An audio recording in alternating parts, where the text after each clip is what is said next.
As you can see in your programs, we also invited distinguished experts to give their reactions to our presentations today. We'll share their thoughts on the points discussed and our moves after. First, to give a reaction is the Deputy Administrator for Research and Development of the country's Weather Bureau, the Philippine Atmospheric, Geophysical, and Astronomical Services Administration, DOST-PAGASA. She is also a working group member of the APEC Climate Center and chair of the World Meteorological Organization Regional Association 5 Working Group on Climate Services. Let's put our hands together for Dr. Flaviana D. Hilario. I would like to give some PowerPoint presentation, particularly on the use of remote sensing in PAGASA. And as our secretary have said, maybe the meteorology is the oldest user of the remote sensing technology. In fact, as early as the 1940s, the idea of putting up cameras on space was already developed in the United States, and this led to the launching of several satellites later on, particularly on meteorological use.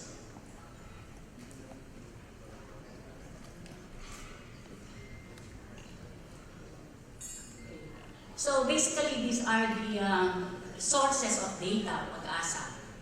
We have different stations. Some of them, we call them synoptic stations. These are all land-based. Agreement station, telemeter station, and range stations. And also we have upper air stations.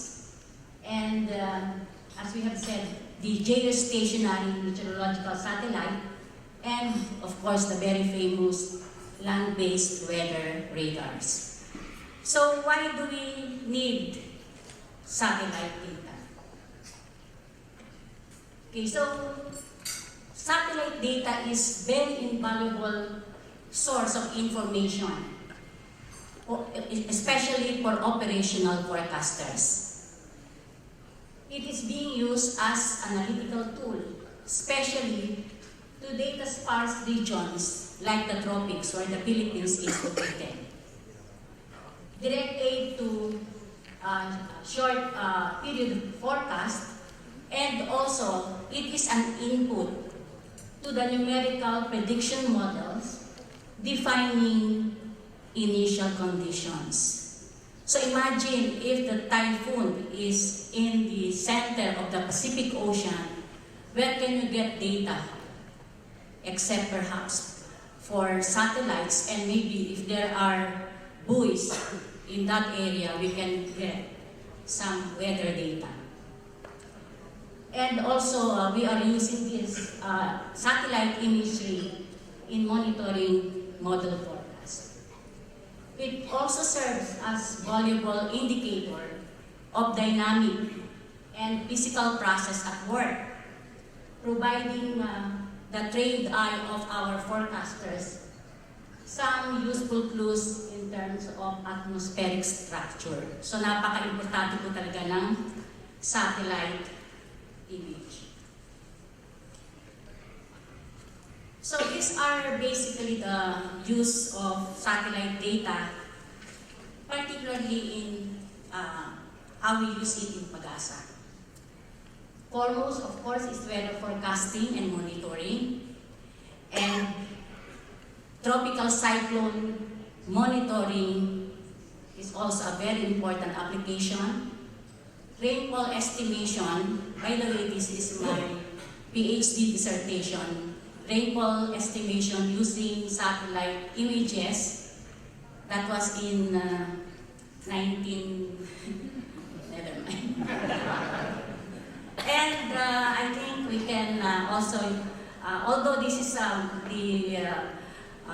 for PBOX, but since when Pinatubo eruption happened, it was during the presence also of a tropical cyclone.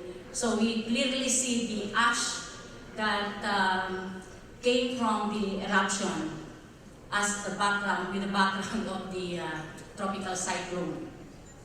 And of course, flood monitoring is a very important application of satellite images, and soil moisture mapping.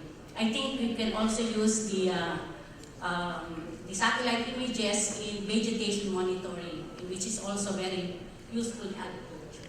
Since as of now, the main satellite data that PAGASA is using is from the Japanese satellite, which is being operated by JAXA. As early as 1977, we already have the what we call as geostationary meteorological satellite. And PAGASA during that time will have already the receiving station for this type of satellite, which was donated by the Japanese government. As of now, the satellite, which is the meteorological satellite, is now called Himawari, which is a better version of GMS. In fact, we are getting images every, I think, 30 minutes or even less. But before, we are getting it every hour. So now we can have a better view of the what is happening in the Pacific Ocean.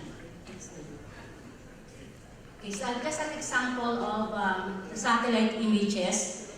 In combination with the other analysis that we are doing, we can actually identify the location of the low pressure area and the high pressure area.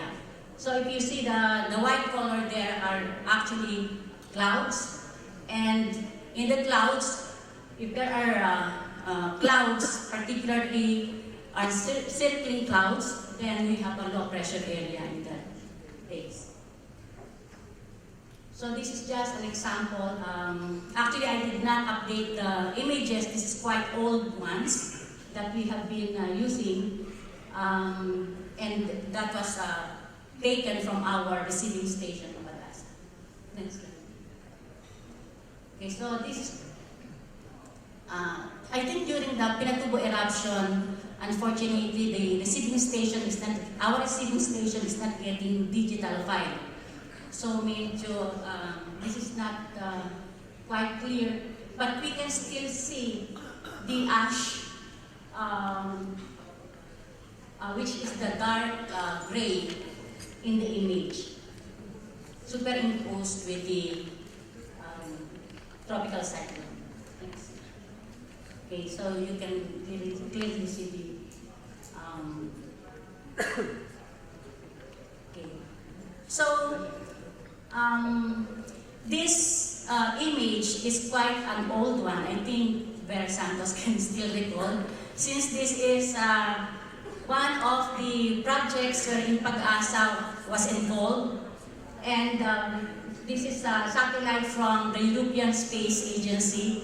We call it, the data is from ERS-1, which is a microwave data, which was very useful in monitoring flooding in the country.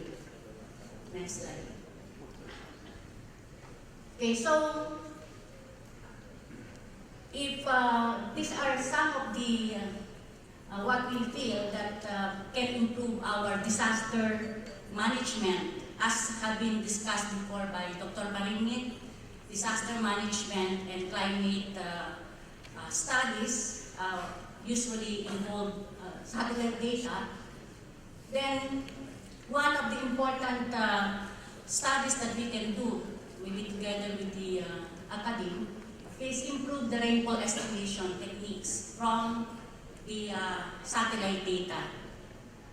From my previous study, the correlation is quite low if we are using satellite data, particularly because of the very coarse resolution of the satellite data. But I think right now there are more high resolution data that we can use in order to estimate rainfall. I think some of them are from TRIM satellite.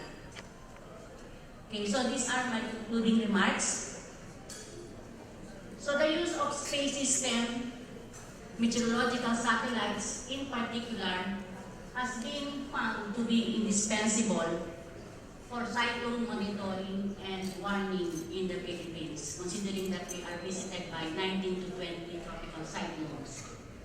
The use of satellite data to monitoring of floods and other related disasters would improve warnings and would help in disaster mitigation and preparedness program in the government.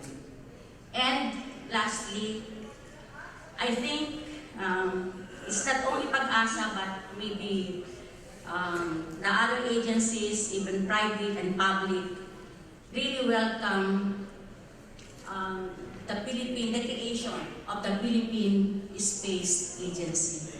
So sabi nga kanina ng Secretary, ilan na lang yung walang space agency. In fact, when there are meetings before relating to remote sensing, it was PAGASA who is attending because we are the ones who are using the remotely sensed data in the earlier times.